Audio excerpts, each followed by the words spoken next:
I'm Vanna White from America's favorite game show, Wheel of Fortune, where people get to solve puzzles for big prizes.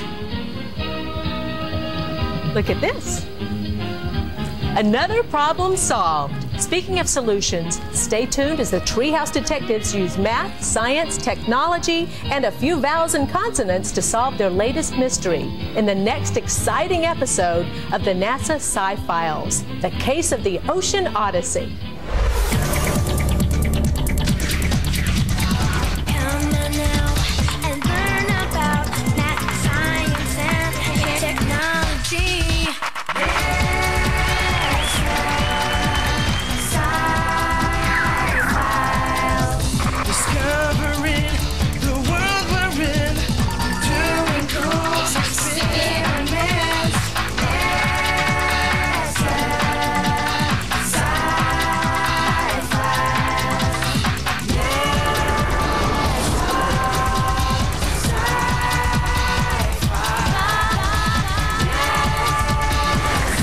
Don't forget to look for the answers to the following questions.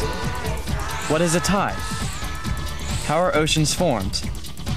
When you see this icon, the answer is near.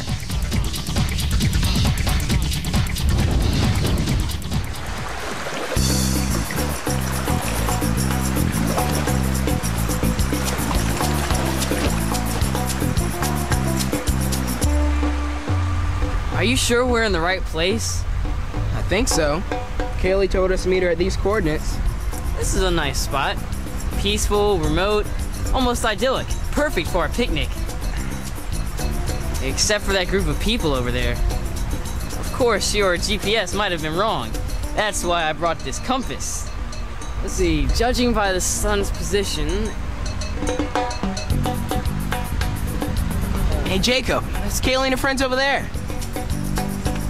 Exactly. We should meet them right over there. Hey guys, glad you can make it. Why don't you start cleaning up over there? I thought we were supposed to be having a picnic. Yeah, all that paddling made me hungry. Sorry guys, we have to clean up first, then we can eat. Then we'll just have to clean up again. Yeah, but the team that picks up the most trash gets lunch and dessert. I knew there had to be a catch.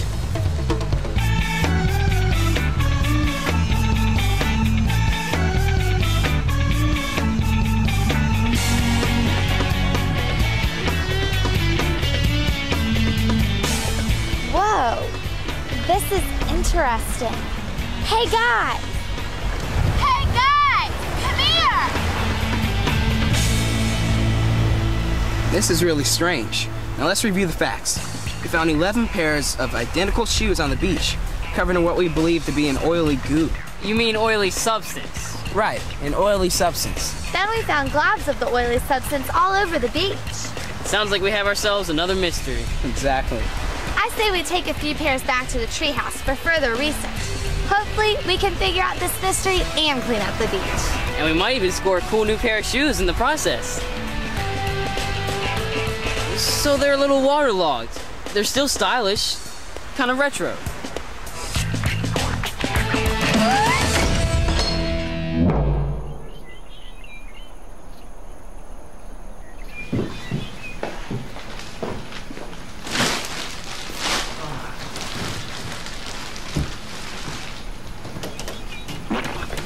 What are those? We found all these shoes when we were cleaning up the beach. What's all the black stuff on them? Not sure. But I got my dad to check them out, and he agrees with me. Oily globs of some kind. This is Ted Toon.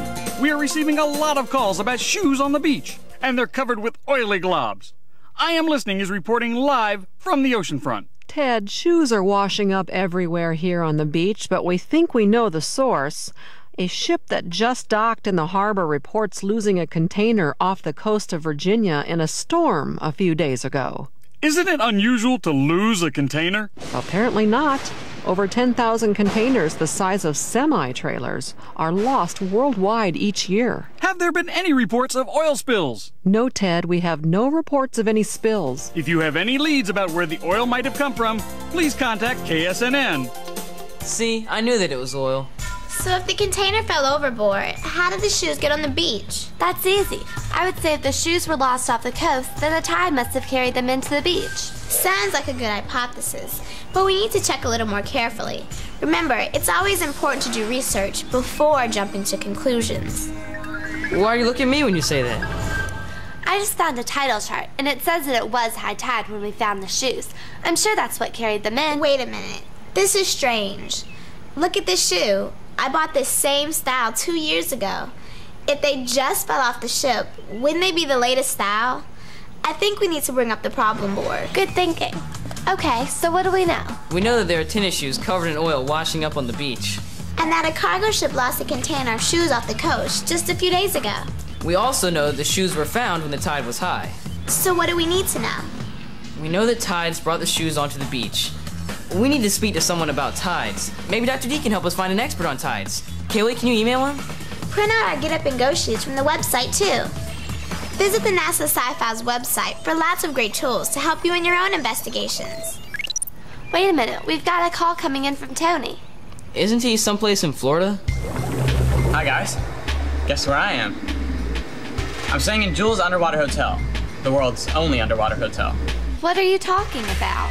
Right now, I'm 6.4 meters below the surface training for my future financial adventures. I'll bet it has something to do with sunken treasure. How did you know? Underwater, money, it had to be sunken treasure. My treasure hunt is going to take many days, so I'm training the same way NASA trains its astronauts for long-term space flight. Wow, that's really cool. The confinement, separation, and boredom of space travel are similar to being here in this underwater habitat. I learned at space camp that you might become more irritable and sensitive to certain noises and odors after you've been confined. They also say I'll have changes in mood, but I doubt that'll affect me. Mind over matter. Right. Anyways, while you've been gone, we found a lot of tennis shoes on the beach, and they seem to have oil on them. We need to do some more research. Keep checking in, okay? Bye, Tony. Okay, I'll talk to you soon. Bye. Look, an email from Dr. D. He wants a couple of us to go meet Dr. Hoffman at Water Country USA in Williamsburg. Dr. Hoffman's an oceanographer doing research at the park. Then he wants us to come see him at the pier on Dock 21DD. Research at Water Country USA?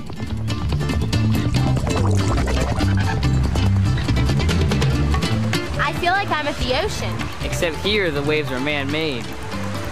Hi, Jacob and Catherine. I'm Dr. Hoffman from Old Dominion University. Hi. This is a great place to do research. We've been wondering, what is a tide exactly? A tide is the regular rise and fall of the surface of the ocean due to the gravitational force of the sun and the moon on our Earth. We learned that gravity is a force that exists between all objects. And it makes objects fall to Earth. That's right. And the bigger the objects and the closer they are to one another, the stronger the gravitational attraction between them. The sun is much larger than the Earth and the moon, but a lot farther away from the Earth and the moon. So which one causes the tides? They both do, but the moon plays the bigger role, being about twice as strong as the sun. As the two of them create a gravitational force on the Earth's oceans, it causes the water to move upwards towards the sun and the moon. And the Earth's gravity holds the water down. Right, but the tidal forces pull water sideways along the surface of the Earth, and this tug-of-war creates a bulge in the surface of the ocean. If the moon's influence is stronger than the sun's, then is the bulge bigger beneath the moon? Yes, and due to the rotational motion of the Earth-Moon-Sun system, there is also a bulge on the opposite side of the Earth away from the sun and the moon. These bulges of water are large waves that we call high tides. So if the water bulges on opposite sides, then it must draw water away from the area between the bulges. Very good, and that is where low tides occur. How often do we have high and low tides? Many coastal locations, such as the Atlantic and Pacific coast, experience 2 high and 2 low tides each day. But some areas, such as the Gulf of Mexico, only have 1 of each. Do the tides in a particular place always occur at the same time? No, but the answer is a little bit complicated. On average, high tides occur every 12 hours and 24 minutes. The Earth spins on its axis every 24 hours, so if you divide 24 by 2, you get 12. The extra 24 minutes is because of the moon's orbit about the Earth. Would high tides help bring objects floating in the water onto the shore? Tides do not typically have much of a role in transporting objects in the ocean. You can think of tides as a big sloshing motion where objects go as far in one direction as in the other.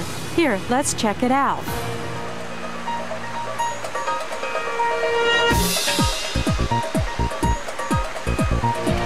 was cool. But what about the waves? Jacob, can you get in the pool? Can I? See the waves around Jacob? They look like they're moving the water forward, but actually they aren't. How is it that I stay in the same place? Each particle of water in a wave moves around in a circle. Energy moves forward while water particles remain in the same place, so an object floating on the water will rise and fall as the wave passes, but the object will not move forward. I think we definitely need more research about waves. Me too. Thanks, Dr. Hoffman. You're welcome. Enjoy the wave pool. You better stop researching the waves if you want to get there on time. Bianca does not like to be late. We're getting close. Isn't it 21 DD? There it is. DD for Dr. D? He has his own boat dock? Over here. Welcome to the Maury, Tidewater Community College's research vessel.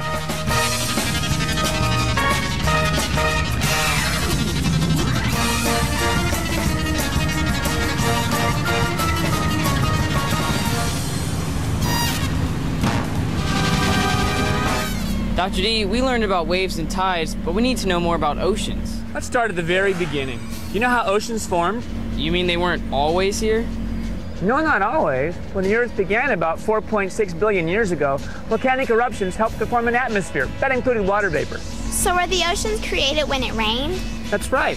About 3.8 billion years ago, the lower areas of the Earth's crust, called basins, filled with rainwater. If the ocean is made from rainwater, why is it salty? Well, in the beginning, it wasn't very salty. So how did it get that way? One way is from freshwater rivers. As they flowed towards the oceans, rivers dissolved minerals, such as salt from the land, adding salt to the ocean. But how can the ocean be more salty than the rivers? When water evaporates from the oceans, it takes almost pure water away, leaving the salt behind. Then for millions of years, the rivers carried salt into the oceans, and evaporation leaves it there. Do the oceans continue to get saltier? No, and they're not getting any less salty either. We say saltiness or salinity has reached equilibrium. Why is the salinity of seawater so important? One reason is that it's a major factor in creating ocean currents. Let's do an experiment. I'm going to pour salty water into fresh water. Let's see what happens. The salty water went to the bottom. Why is that? Salty water sinks to the bottom because it's denser than fresh water. A gallon of salt water weighs more than a gallon of fresh water. Jacob, test it out. They both feel the same. Salt water from the ocean is only about 3% heavier than fresh water. But even a small difference in density makes a real difference in currents. Is there anything other than salinity that determines the density of water?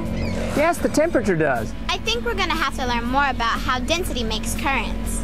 I have a friend named Dr. Martins who can help you. He's doing research in an underwater laboratory called Aquarius. I'll give you his contact information. Thanks, Dr. D. What's up?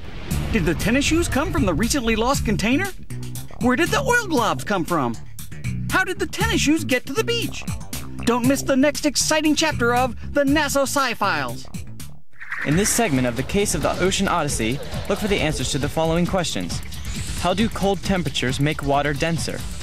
How are surface currents created? How do you find the speed of a moving object?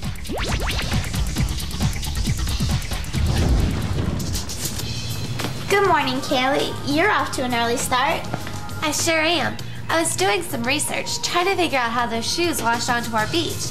But I'm not sure what we need to know next. We have a lot of information about tide, and Dr. D told us how oceans formed. Speaking of oceans, I wonder how Tony's doing in his underwater habitat. Let's call him. Hi everyone. Today I started my day with a swim around the hotel exploring underwater. Then I came in for something to eat and I watched a video. This is a piece of cake. I'm not showing a single sign of irritation. That's great, Tony. Dr. D told us about an underwater research lab called Aquarius. I've been to their website. It's a really cool lab. It'd be great to talk to some of the scientists that live and work. I don't mean to be rude, but I need to go. Talk to you later. See you later, Tony. That was strange. What are you doing? I'm taking notes for my IOI report. IOI report? What's that? Incidents of irritation. Tony's definitely showing symptoms of isolation. Well, it's difficult to tell with Tony. He could have had a bad day with the stock market. I have the contact in here somewhere for the Aquarius expert. Here it is. Can you dial them up? Sure. Hi, I'm Dr. Martins. Glad you found me. Hi, Dr. Martins. Dr. D told us that the density of water depends upon its temperature and salinity. But how does temperature make the water more dense? Cold water molecules are packed together more tightly than warm ones, making cold water denser. So do the density currents form near the North and South poles? Exactly. The cold air at the poles cools the surface water, making it denser and causing it to sink. What about salinity? When ice forms in polar waters, it leaves behind salt, which increases the salinity of surrounding water. The higher salt content makes the polar water denser. I learned that evaporation also makes water saltier. That's right. In areas such as the Mediterranean Sea, where there's little rainfall and lots of heat, evaporation removes fresh water and leaves extremely salty water. Where does the denser water go? The denser polar water sinks and creates the thermohaline circulation. Thermohaline? Yes, thermo for temperature and haline for salinity. The cold salty water masses that create this circulation form in only two places. The water mass sinking off Greenland is called the North Atlantic Deepwater, or NADW. The water mass sinking off Antarctica is called the Antarctic Bottom Water, or AABW. Where do these currents end up? They both sink down several kilometers while spreading out horizontally and moving along the bottom of the Atlantic Ocean. They eventually mix while circulating around Antarctica. Then they move into the deep Indian Ocean and finally into the Pacific. So the water from the poles may one day end up on a beach in Hawaii? I guess you can look at it like that. What goes down must come up. It takes the average water molecule 1,000 years to make the complete cycle. Wow, that's a long time. Yes, we call the cycle the global conveyor belt, and it has a large impact on climate. I went swimming once and the water was really cold. My mom said it was an upwelling, but what's that? The coastal upwelling that you experienced is different from thermohaline circulation. It only brings up cold water from a few hundred meters deep. It's also not as cold as AABW or NADW. Coastal upwelling is generally caused by wind. Is upwelling important? Good question. Upwelling brings lots of nutrients up from deep water. We are researching the impact of nitrogen, a crucial nutrient, on Florida Keys reefs. How does the upwelling affect the reef? It appears that there have been major changes in the health and community structure of coral reefs here in the Keys and throughout the world. By observing the nitrogen composition of sponges, we can determine the importance of different nitrogen sources. Wow, you've given us a lot to think about. Thanks, Dr. Martins. You're welcome. Good luck on your project. That was very interesting. Density currents might be the key to solving this mystery. Remember the longshore currents we learned about in the case of the disappearing dirt? They move large amounts of sand from one place to another. If they can move sand, they can surely move shoes. That sounds like our new hypothesis. If the container fell overboard and was caught in an upwelling, then the longshore currents brought the tennis shoes to the beach. That's true, and the container was lost not far from the beach.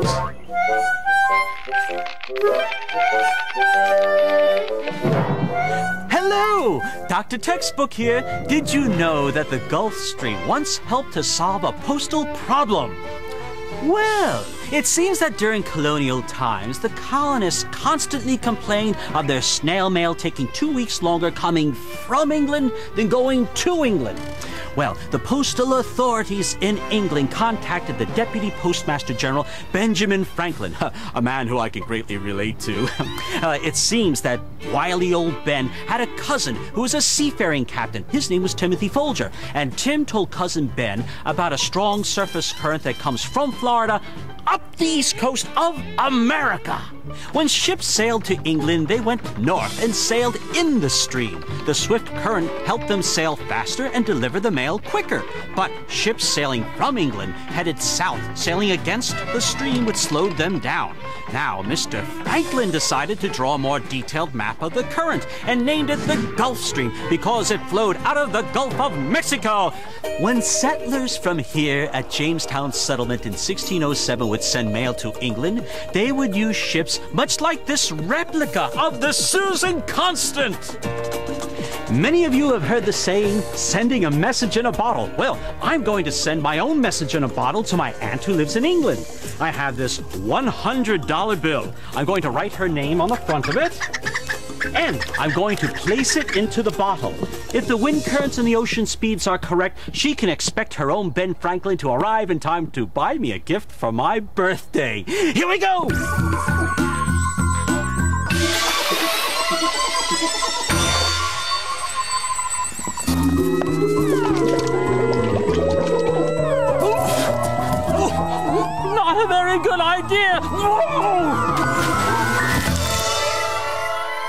Dr. Textbook just mentioned surface currents. I think that's our next investigation. We need to open the problem board. Good idea. We need to update and be current with our information. Okay, we know that old shoes and oil globs have washed up on the beaches around our area. We know that tides don't carry items long distances. And we know that density currents are cycles that cause global circulations of the ocean's water. So what do we need to know? Well, the lost cargo fell overboard, only a short distance from Virginia. And if the tides didn't carry the shoes to the beach, then maybe it was some other type of surface current, like a longshore current. I think we need to know more about surface currents. And we also need to know more about oil. Did I hear you say something about oil? How did you just pop in? Someone must have dialed me up. I agree, we need to learn more about black gold. Oil. And how you find it and get it out of the ground. I see that your mind is still focused on money. How's it going down there in your habitat?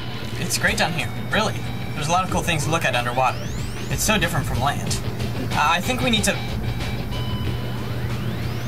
Did you hear that noise? I've got to go check it out. See you later. Poor Tony. I think he's suffering from another IOI. My mom has a meeting with Dr. David Adamak at NASA Goddard Space Flight Center. He researches currents. She said I can go with her to meet him. Sounds like a plan. And Jacob's family's taking a vacation to Houston, Texas. I'll ask him to do some research in oil country. And don't forget to take a Get Up and Go worksheet from the NASA Sci Files website with you. Hi, Bianca. Thanks for meeting me here. I had a taping earlier today. That's cool. I've had a little bit of experience in front of cameras. Dr. Adamek, we learned about density currents, but we need to learn more about surface currents. So what exactly is a surface current? A surface current is water moving near the ocean's surface, above what we call the thermocline. Thermocline. I know that therm has something to do with temperature. Right, and cline means change, so a thermocline is a region of temperature change. Where is the thermocline? Typically between 50 and 150 meters deep. So how do surface currents form? Friction between the wind and the surface water causes that water to move. We learned in the case of the mysterious red light about global wind patterns, and that winds blow in a certain direction depending upon where they're located on Earth. Right. For example, the trade winds push the surface currents around in the tropics. But are there other factors? Oh, sure. Because the Earth rotates, there's turning due to the Coriolis effect. Isn't that when the wind is deflected to the right in the northern hemisphere and the left in the southern hemisphere? Yes. And another factor that steers currents is the topography, the hills and valleys on the ocean floor. How does the topography underwater affect the surface currents? I'll show you. Sit on the stool. Now don't try this without an adult, but I want you to stick your arms and legs out. And once I spin you, I want you to bring your arms and legs in close to your body, okay? You ready?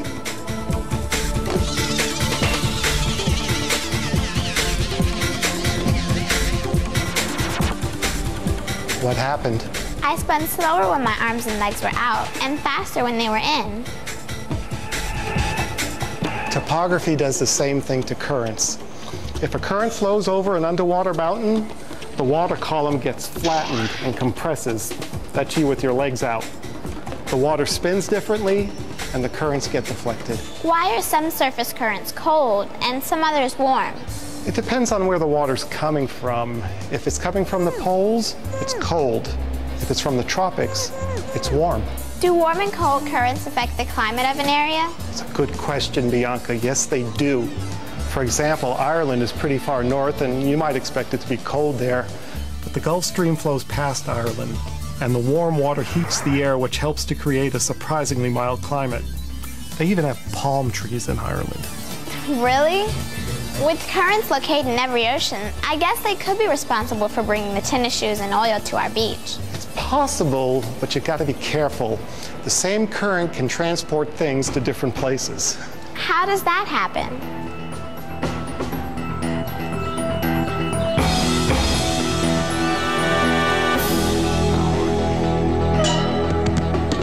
You dropped the balls at the same time and all in about the same place. They ended up in different places. Why? Is it because there are so many different variables, such as the pits in the pavement, or even the shape of the ball? Exactly. The same thing happens in the ocean.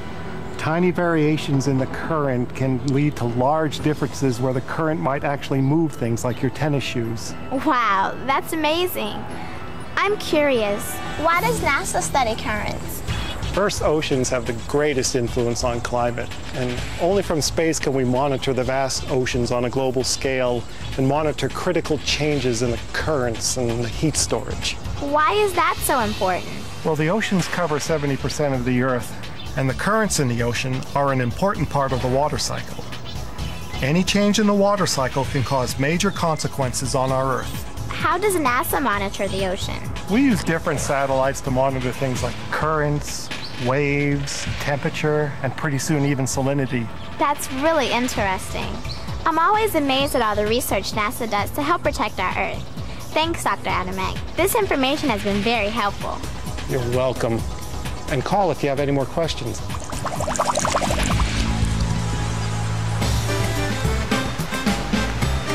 Are you ready for some research?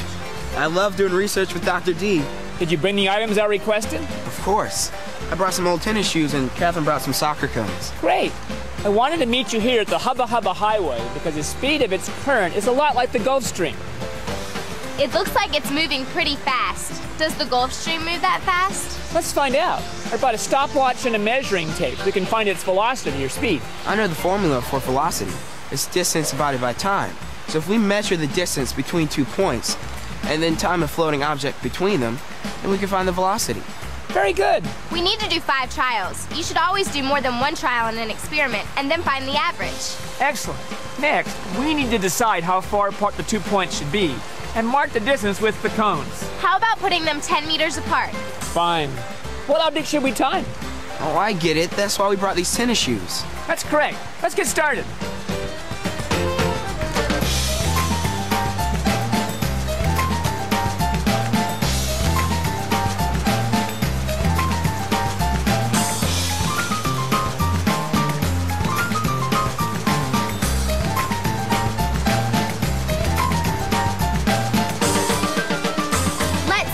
Our 5 trials averaged 8.65 seconds.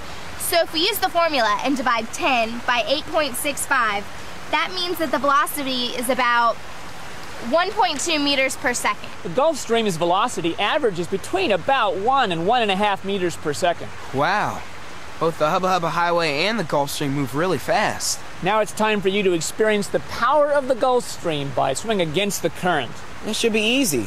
Let's see which one of you is a stronger swimmer. I predict no contest. That's right. I'll be the champ.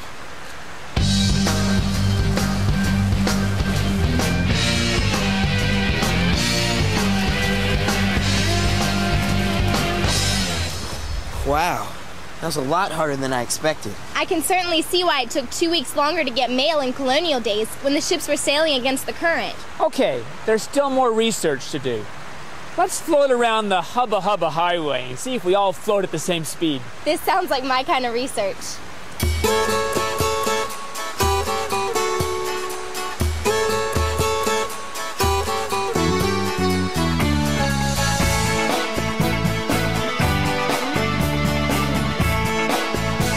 So what's up? Did a surface or density current bring the tennis shoes onto the beach? Why is the velocity of a current important to solving this case? Will the treehouse detectives discover oil? Don't go away. Stay tuned to learn what happens next in the case of the Ocean Odyssey. Answer the following questions. What condition must exist for oil and gas to form? In North America, where does most oil pollution come from? What does the ocean floor look like? Mr. Bernhard works here at the Houston Museum of Natural Science. I asked him if he could tell me more about oil and especially where to find it. Welcome to the Houston Museum of Natural Science. You've come to the right place if you want to learn about oil. I learned in school that oil, gas, and coal are called fossil fuels because they're made from plants and animals that lived millions of years ago. That's correct, but we actually have to start further back than that when the Earth was first forming. Really? Billions of years ago, the Earth's crust began to move around on top of the Earth's hot liquid center. This movement created spaces between the land known as sedimentary basins. Let me show you. That's what I call research. Just imagine that the chocolate is the land and the chewy caramel is the Earth's liquid center. You see the sunken spaces opening? These basins made the perfect places for oil and gas to form. Cool. So what happened after the basins formed? These basins fill with water, forming oceans, seas, and large lakes. Billions of microscopic plants and animals thrived in these basins. How did the plants and animals become oil? The plants and animals died, and their remains piled up on the basin floor. This organic matter eventually transformed into oil and gas. Wouldn't the dead plants and animals just decay and decompose? Under normal conditions, yes, but for oil and gas to form, anaerobic conditions must exist. What are anaerobic conditions? Those are just places where there's no oxygen present. The organic material was then covered by sediment, forming distinct layers of sedimentary rock. Have a look at this.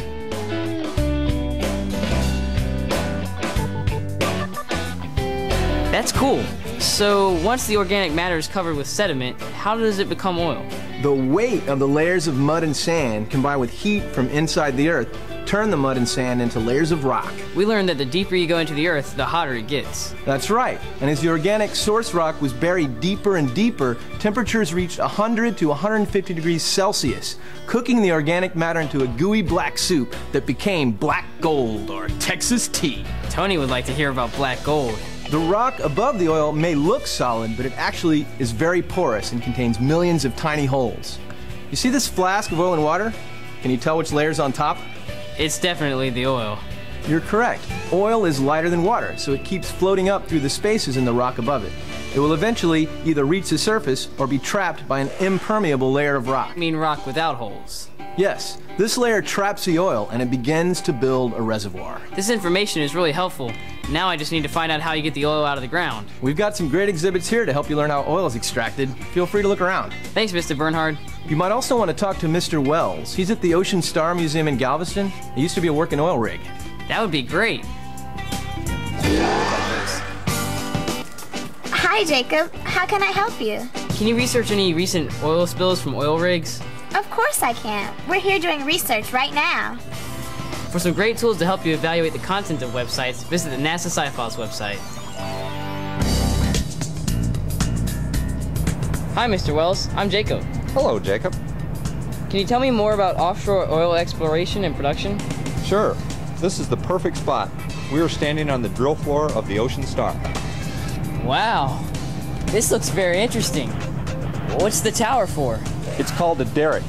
It has a pulley system for raising and lowering lengths of casing and drill pipe. Casings? Yes. Casing is steel pipe that forms the wall of the wellbore to ensure the stability of the well we've drilled. What happens next? Next, a drill bit is attached to the drill pipe, and the whole assembly rotates like a hand drill to cut the hole. I read about drill bits. They can cut through rock. That's right. Actually, they're specifically designed to just do that. As we rotate the drill pipe and the drill bit, it cuts up the rock, and we pump mud down the drill pipe to help bring the cuttings back to surface. Mud? You mean like water and dirt? Well, not exactly. This is a specialized drilling fluid we use to help cool the bit and bring the cuttings back to the surface. Do you always find oil when you drill? Unfortunately, not always. But through new technology, NASA satellite imaging, and seismic techniques, we've actually greatly increased our chances of finding oil. Once you find oil, how do you get it out of the ground? After removing the drill pipe and bit, production tubing is put into the wellbore. Then a perforating gun is used to make holes through the cement and casings so the oil can flow into the well. We're looking for a source of oil pollution in the ocean. Are there offshore oil rigs on the east coast of the United States? Actually, there aren't any. Most of them are in the Gulf of Mexico. Did you know, on a worldwide basis, less than 3% of the oil pollution comes from offshore exploration and production operations? In fact, the ones that I've been involved in, it's little, if any. Wow, that's not very much. Where does most of the oil pollution come from? Actually, in North American waters, greater than 60% comes from natural seepage. You mean it just bubbles up from the floor of the ocean? That's right. Once the oil moves up through the earth to the ocean floor, it just rises to the surface. Because oil is less dense than water. Very good. And the Gulf of Mexico is one of the largest natural sources of oil seepage in North America. It sounds like we need to learn more about oil seepage. That's a good idea. A marine geologist can help you learn more about the geology and topography of the ocean floor. Thanks, Mr. Wells. You're welcome. While you're here, let me show you more of the drilling rig. Hi, Jacob. Welcome back. Did you find out if there have been any reported oil spills from oil rigs? I have, and there hasn't been a single report of an oil spill or oil rig accident. That's good. Mr. Wells had mentioned that oil sometimes just naturally seeps from the ocean floor. Maybe that's a lead. I also did some research on the tennis shoes with the calculations from Water Country. What did you find? Even if the surface current traveled as fast as the Gulf Stream, the shoes from the container couldn't get here as quickly as they did. Guess it wasn't surface currents. This investigation is getting interesting. I think we need to go to the problem board. Okay, we know that tennis shoes and what we believe to be oil globs washed up on the beach. We know that currents travel long distances around the world and could have brought the shoes in from far away. And oil reserves formed millions of years ago in sedimentary basins. And that some oil seeps out naturally. We also know now that there are no reported oil spills from offshore rigs or oil tankers. I think we need to verify what was in the container that fell overboard last week. You know, I am as good at jumping to conclusions. We also need to know if natural seepage caused our oil globs. We had better not tell Tony, or he'll be looking for oil in his spare time. I'm serious. I think that needs to be our new hypothesis for the oil globs. If oil is seeping naturally from somewhere along the East Coast, then it will wash up on our beach. I wouldn't be too quick to make this seeping possibility our hypothesis. Remember in your report, Mr. Wells said that the Gulf of Mexico is the largest natural seepage area. But Jacob could be onto something. Maybe we need to learn more about seeping oils and the topography of the ocean floor.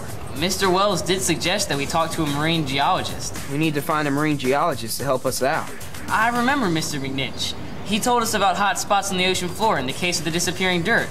I think he might be just the person to talk to. Good idea. He's from the Virginia Institute of Marine Science, or VIMS for short. We need to see if Kaylee can meet up with him. Oh, by the way, Jacob, Tony told us that the lack of noise is starting to get to him. But I'll ask him about natural oil seepage. Kaylee said she would be able to meet with him, but Dr. McNitch referred us to Miss Jennifer Mazellis. I'm here at VIMS with Miss Mazellis. She's showing me the vessels they use to map and take core samples.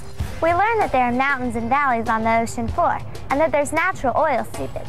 We need to know more about the topography of the ocean.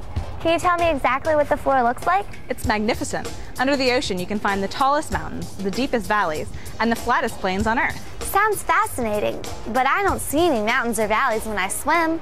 That's because where you swim is actually the continental shelf.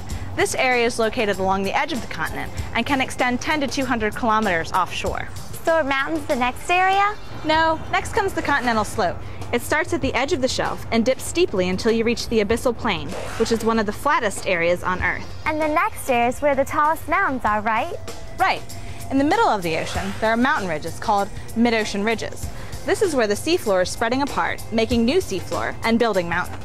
I learned about the seafloor spreading apart in the case of the shaky quake when we learned about plate tectonics. Very good. You'll also find volcanoes over those ridges and over hot spots in the Earth's crust. If a volcano grows tall enough to rise above sea level, they form islands. Just like the Hawaiian Islands, didn't they form over a hot spot? That's right. And if a volcano doesn't break the surface of the water, then it's called a seamount. There are also deep ocean trenches. I always thought of the ocean as sandy. Under the ocean is a whole world just waiting to be discovered, and that's where the core samples come in. Why do you take core samples of the ocean floor? Seismic reflection images show buried ancient river channels located near here during the last ice age. Coring helps us to verify that they exist. It seems like we have another mystery, and we need your help. Sure thing. What can I do? Right now, we're trying to find out where the oil globs on our beach came from. Mr. Wells said that oil sometimes seeps out naturally from the ocean, so we need to learn more about oil seeps. Oil and gas can seep directly onto the surface of the Earth, or into the oceans. Are seeps very common? Yes, they're quite common. Did you know in California, every oil and gas field discovered between 1860 and the early 1900s was actually found by people seeing it seep up from the Earth? So how does oil and gas seep out? Seeps can come from a single point or from as many as 30,000 individual little holes. Divers describe high seepage areas as looking like a whole bunch of gopher holes. How much oil and gas seeps out? It varies from place to place and can range from nearly impossible to detect to thick oil films with globular deposits called tar balls. That sounds like what's on our beach. We learned that most of the oil seepage occurs along the Gulf of Mexico, so we thought that a current could be carrying the oil globs to our beach. But we learned that there aren't any currents that carry things to Virginia from the Gulf of Mexico. What about the Gulf Stream? We know that the Gulf Stream flows northward from the central part of the Atlantic Ocean and turns back towards Europe up around Canada. So I don't think that's the answer. You might want to learn more about the Gulf Stream. You're right. Maybe it is the Gulf Stream. Thanks, Ms. Mazellis. You're welcome. It's my pleasure to help out the Treehouse Detectives. Let me show you something else.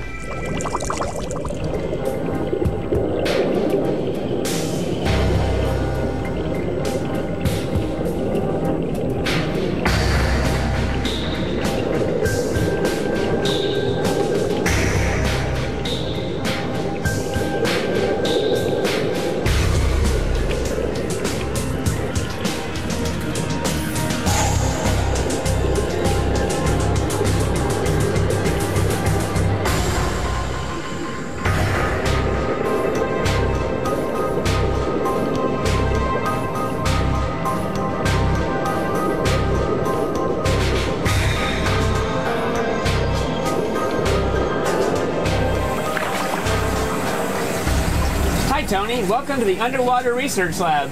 Neat place, Dr. D. Thanks for inviting me. I understand that you have some exploration in mind. Well, I certainly do.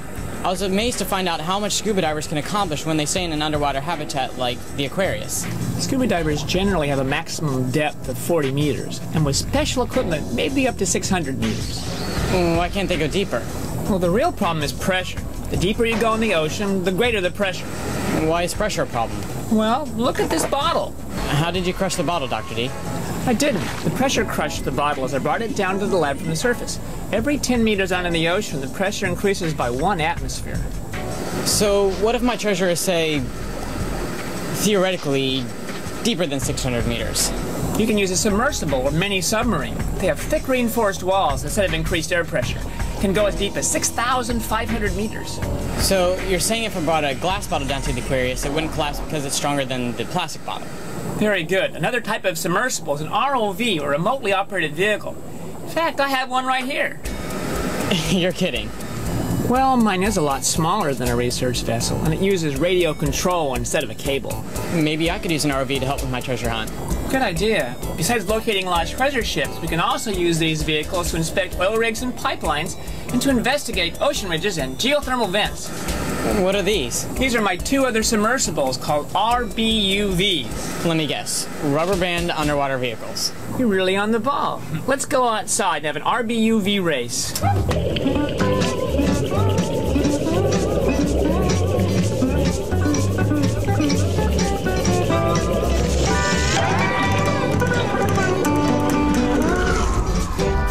So what's up? Will the treehouse detectives figure out how to clean up the oil? Where did those tennis shoes really come from? Join us for the final chapter of The Case of the Ocean Odyssey. In the finale of The Case of the Ocean Odyssey, you need to look for the answers to the following questions. What are absorbents? How is an oil spill cleaned up? What is dispersion?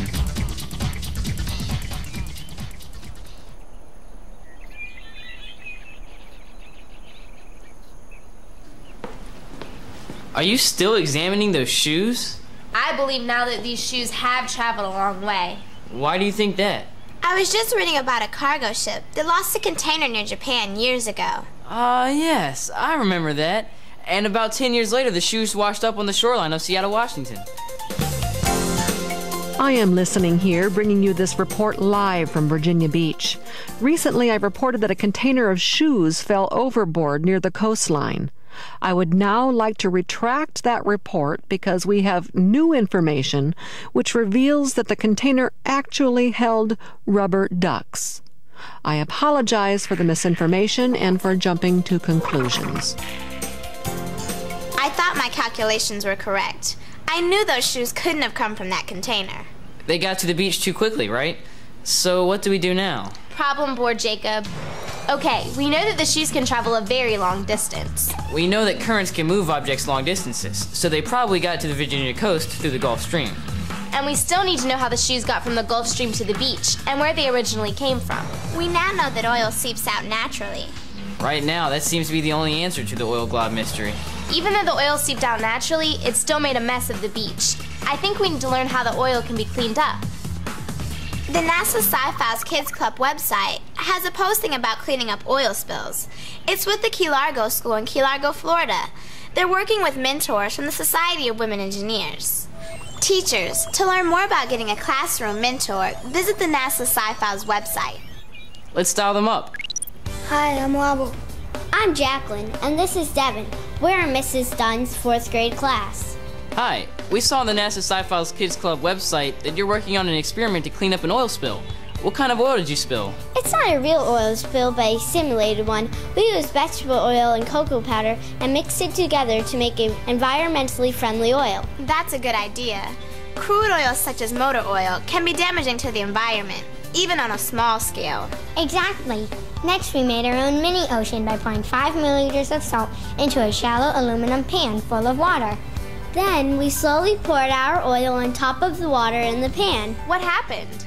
Because oil is lighter than water, it spreads out and floats on top. It looks kind of pretty with rainbow colors, but it isn't so pretty when we try to clean it up. What do you use to clean it up? We are trying a variety of things, such as absorbents, skimmers, and detergents. What are absorbents? Absorbents are materials such as straw, sawdust, and peat moss used to absorb the oil off the top of the water. So did the absorbents help clean up the oil? Not very well. We still have a lot of oil left and it's very messy. Next, we are trying spoons to simulate skimmers, which are bowl-shaped devices used to skim the oil off the top of the water. Does that work better than the absorbents? No, and we didn't get much oil either. Last, we are trying detergent. That works much better. The oil immediately moves and forms globs, but a lot of detergent wouldn't be good for the environment.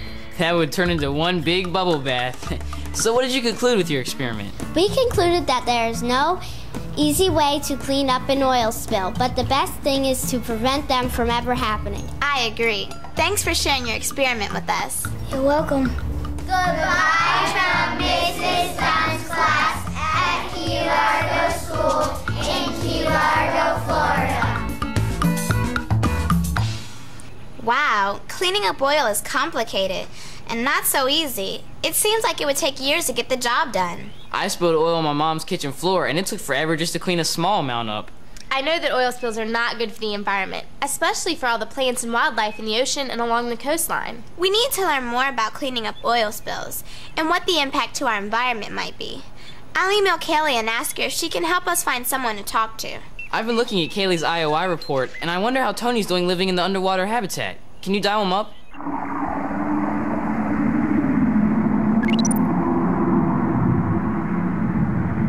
Hi, Tony. How's it going? Have you guys been watching me the whole time? Tony, Kaylee's been keeping an IOI report on you, and you know what? We think it's time for you to come up to dry land. I hate to admit it, but I think you're right. I guess the treasure hunt will have to wait. Thanks. I'll see you soon. Hurry back. I'm proud of Tony. I know that was hard to do. There's breaking news in the oil glob mystery. I Am Listening is reporting from Florida. Ted, we now have reports that oil globs and tar balls have washed up all along the east coast. It looks like it's all coming from here in the Gulf of Mexico. That's a pretty big place. How did they find the location of the seepage? Satellites did the trick. What? Did you say something about lights? No, Ted. NASA satellites revealed the presence of this seepage. Oh, yes, of course. NASA is always on the job. Okay, it appears that the oil is coming from the Gulf of Mexico, but we still need to find out how it got to Virginia. Remember, Miss Macelis told Kaylee to do some more research on the Gulf Stream. Didn't Dr. Textbook say something about the Gulf Stream being named after the Gulf of Mexico? You're right, Bianca. We need to do some more research. And what about those shoes? I guess NASA satellites can't see shoes from space. Wait a minute. Kaylee found an environmental engineer at NASA Wallops Flight Facility who can tell us the impact of an oil spill. And she says RJ is there to meet with her now. That's great, but we still need to solve the mystery of where the tennis shoes and oil globs came from. We're getting closer. Let's not get discouraged. Dr. D also emailed and said that Dr. Moisen at NASA Wallops Flight Facility could help us learn more about coastal currents. Let's ask RJ to talk to him too, and be sure to have him ask about the Gulf Stream. Ms. Fields is an environmental engineer here at NASA Wallops Flight Facility on the eastern shore of Virginia. She has agreed to meet with me. Hi, RJ. I read Kaylee's email and I checked out your research on the internet. I understand that you want to learn more about the impact of oil spills and how to clean them up. Yes, we have lots of oil globs on the beach, and we're all worried about the plants and animals. Well, you have good reason to worry. The toxic properties of oil can damage or destroy plants and animals. I mean, just a dime-sized blotch of oil on a bird can impair its insulating ability, resulting in hypothermia and death. That's really serious. How do you clean up oil spills? Well, the typical cleanup method for ocean spills is to contain the oil with floating booms and then pump it back into recovery tanks. Now, sometimes we do apply chemicals to help disperse the oil slick. Oil has made a mess of our beach. I can only imagine. And people don't want to go to a beach that's full of oil globs. Watch how a little oil spreads out, creating a slick on the water.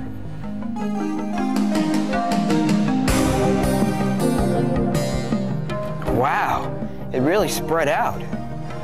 Yes, and a small amount of oil can cause a lot of damage. Look at how the oil clings to the feather.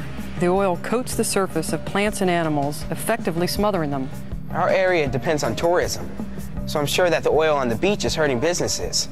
Who's responsible for cleaning up the oil from a spill? Well, whoever spilled the oil is responsible for getting it cleaned up. Who makes sure they clean up all the oil? Well, in the United States, it's the Environmental Protection Agency or the Coast Guard. We learned about cleaning up oil spills from our NASA Sci Files Kids Club. But aren't there other ways that can be done? Well, during an oil spill, it's critical to try to clean it up before it reaches land and affects the shoreline. So we need to be able to predict where it's headed. The paper dots simulate our oil slick. The slick moves with the water current, and then it's reversed by the wind and wave action. The waves also act to break up and disperse the slick. So how do you predict where it's headed? Well, we use planes to fly over the oil slick and we map its location. Then we use current, weather, and ocean forecasts to create a computer model to predict where it is headed to next. We also use satellites to track which way the oil spill is going to go. If the oil is at sea, why don't you just let nature take its course and clean it up? Well, waves will gradually disperse the oil, but it can take a long time depending on the amount spilled. If we act quickly to recover the oil, we can protect the environment. How long does it take the environment to recover from an oil spill? It can take years for natural environments to fully recover. That's why it's so important for people to realize that oil spilled in large accidents is not the only way to contaminate the ocean. What do you mean? Well, the everyday buildup of small spills and debris can have a significant impact. Stormwater flows over parking lots and streets, and it carries the oil into rivers and streams when it ends up eventually in the ocean. I never thought of that. I guess that's why it's so important to recycle after you change the motor oil in your car. Yes, and it's also helpful if there's a buffer zone of vegetation that can trap some of the pollutants. Looks like we have our work cut out for us. The oil that's on the beach is from natural seepage, so I guess each city will have to clean its own beach. I'm sure they'll be looking for some good volunteers. Yes, and I know of 6 volunteers who can help in the beach cleanup. Thanks, Miss Fields. You're welcome. Do you know where I can find Dr. Moisen? I sure do. Come on. Hi, RJ. I'm glad you found me. Dr. D said you'd be coming by. Hi, Dr. Moisen. We're trying to figure out the final pieces to our mystery. Well, we had some tennis shoes washed up on the beach, and we don't know where they came from. And that sounds like a real mystery. It really is. We think that the shoes came from someplace far away, that the ocean currents brought them to Virginia. That's very possible. We know that the Gulf Stream flows along the coast of Virginia. We're not sure how the shoes got from the Gulf Stream onto the shore. Dr. D suggests that we come learn more about coastal currents. Are coastal currents different? Yes, they are. Coastal currents can be located on the surface or on the bottom of the ocean, and they can be formed by density differences or tidal processes, but they are always found near the shoreline. Well, it doesn't sound like they are the answer. They could be, but first let's talk about dispersion. What's dispersion? Suppose you placed 100 yellow ducks in the center of a pool, turned off the pumps, and went away for 24 hours. Where do you suppose the ducks would be when you came back? Probably in the center of the pool, because there aren't any currents to move them around. Actually, you would find them randomly distributed or dispersed throughout the pool. Why wouldn't the ducks all be in the same place? Small-scale circulation patterns in the pool that move the water around will actually affect where these objects in the pool go. It could be something as small as a gust of air.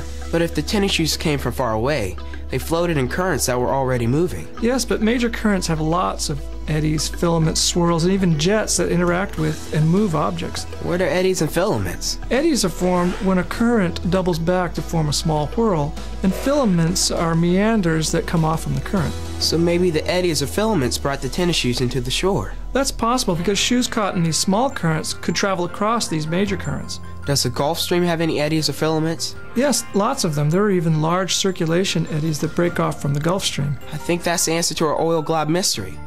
The loop current in the Gulf of Mexico. Now for the shoe mystery. Do coastal currents complete the process of bringing the shoes on shore? Yes, they can, but most of the shoes would not make it. If they float, won't they eventually end up on shore? No, most will end up in the Sargasso Sea. That's the place in the Atlantic Ocean with a lot of seaweed. Why there? Large circulation gyres in the North Atlantic Ocean move in circular clockwise pattern. Floating objects within these waters tend to move towards the center of rotation.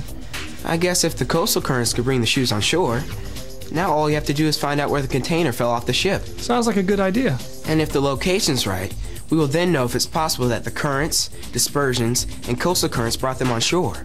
Thanks, Dr. Moisen. You're welcome. Glad I could help. Keep me posted. Dr. D, we think we're close to solving the mystery. That's great. What's the solution? KSNM reported that the oil came from the Gulf of Mexico. It was natural seepage. But we talked to Dr. Moisen and did some research and found out that the loop current, then the Florida current, and finally the Gulf Stream might have brought it up to the East Coast. But we're still investigating the shoes. I sent an email to the Very Good Shoe Company, and they said that 26 months ago a container filled with their shoes fell overboard off the coast of North Africa. We learned that on the eastern edge of the North Atlantic Ocean, by North Africa, the current flows south. Then the current flows west across the Atlantic before turning north into the Gulf Stream. We learned at Water Country USA that the Gulf Stream moves pretty fast.